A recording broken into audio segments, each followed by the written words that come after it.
morning mga Kabenso TV. Nandito na naman tayo sa panibago nating vlog ngayon. Papunta tayo ngayon ng Cebu. Umalis tayo ng maaga para mas maaga tayong makarating kasi medyo malayo yung biyahe natin ngayon. So samahan nyo kami.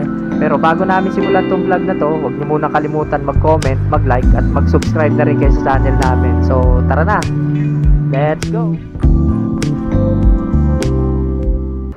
Ayan mga guys, nandito na tayo ngayon sa may San Pablo. Bali, dire-diretsuhin lang natin to. Tutumbukin natin yung pinakadulo, yung stoplight niya na papunta ng Chaong. Ayan mga guys, as of now, nandito tayo ngayon sa may Chaong. Bali, 47 kilometers magmula rito papuntang Lucena. So, tsatsagain natin yun. Ayan mga guys, ang oras natin nga is 4:30 na ng madaling araw. Bali, andito na tayo ngayon sa may Sariaya. Dire-diretso lang ang biyahe. Ayun mga guys, andito na tayo ngayon sa may Old Zigzag. Medyo mahaba-haba yung video yung in-skip ko kasi madilim pa nun. Kaya in-skip ko na para mas maliwanag, mas maganda yung kuha ng video natin. So, dire-diretso lang ang biyahe namin papunta ng Matnog.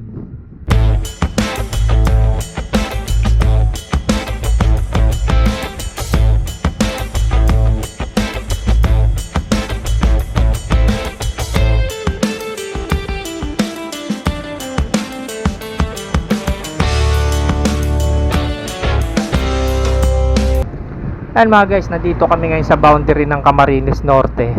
Dito kami dadaan kasi may dadaanan din kaming mga kaibigan namin. Bibisitahin lang namin. Nagre-required pa rin sila ng antigen test, so nag-avail na rin kami para magamit namin sa ibang lugar din naman.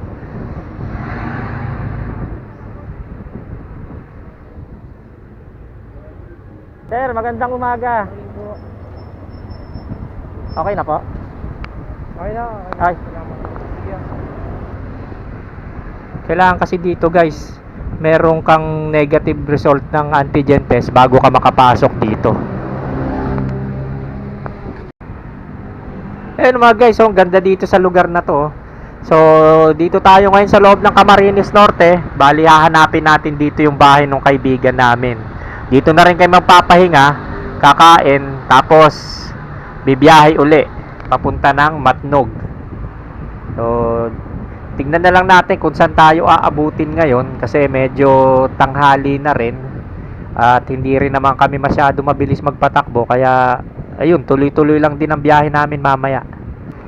Ayan mga Kabenso TV, bali galing na tayo dun sa bahay ng kaibigan namin. Bali papunta na uli kami ng Matnog ngayon, balik na kami sa biyahe. Bali ang papunta ng Matnog is 304 kilometers magmula rito mga guys. Tsaga-tsaga lang ng konti sa biyahe kasi medyo malayo-layo rin ng 304 kilometers. Ayan mga guys, magmula rito hanggang Sipocot is 35 kilometers pa. Medyo naghahabol na rin kami ng oras kasi mag-aalas 4 na ng hapon. Napasarap kasi yung kwentuhan namin, matagal-tagal din kasi hindi nagkita-kita kaya hindi namin namalayan yung oras na hapon na pala. Ayan, approaching na kami ng kabilang dulo ng Camarines Norte. Bali, ito yung pinaka-boundary checkpoint nila. Hindi na nila kami pinansin dahil ang alam nila, pag galing ka dun sa loob, nakapagpa-antigen test ka na. Mas importante sa kanila yung papasok kaysa dun sa palabas. So, tuloy-tuloy lang ang biyahe natin papunta ng Matnog. Ayan, nandito kami ngayon sa may Libmanan. First time namin makarating dito. Kaya hindi namin alam lahat ng mga pangalan ng lugar. Basta yung way na to, papunta ng Naga. Kaya tuloy-tuloy ang biyahe namin. Pagdating namin ng Naga, magpapahinga muna kami sandali ron. Magko-coffee break and then biyahe na uli. Bahala na kung saan abutin. Yan, tuloy-tuloy pa rin mga guys ang biyahe natin.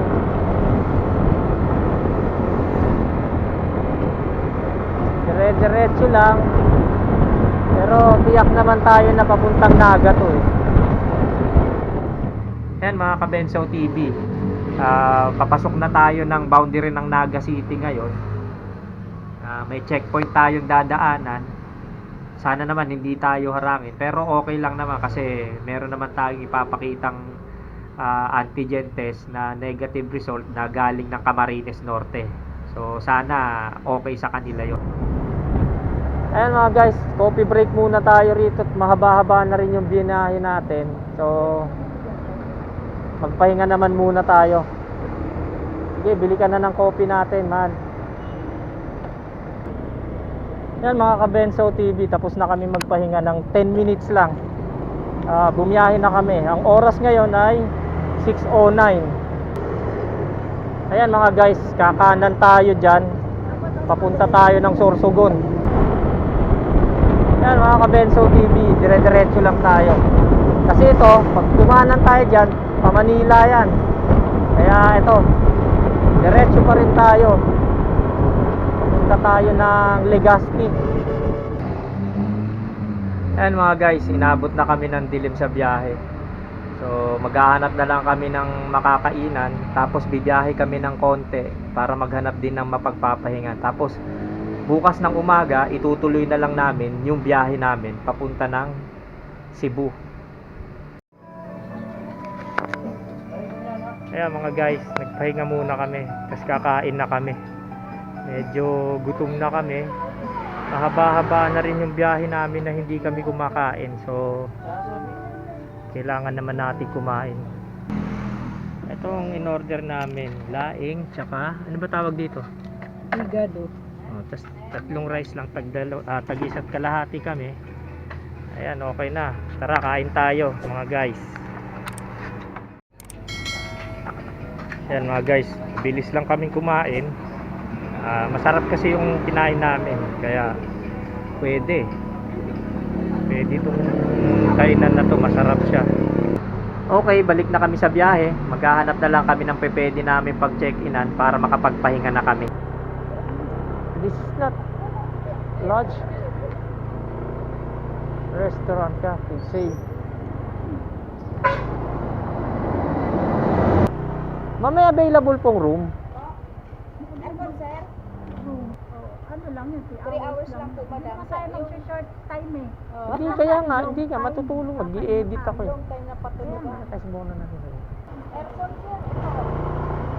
Sige, okay na yan.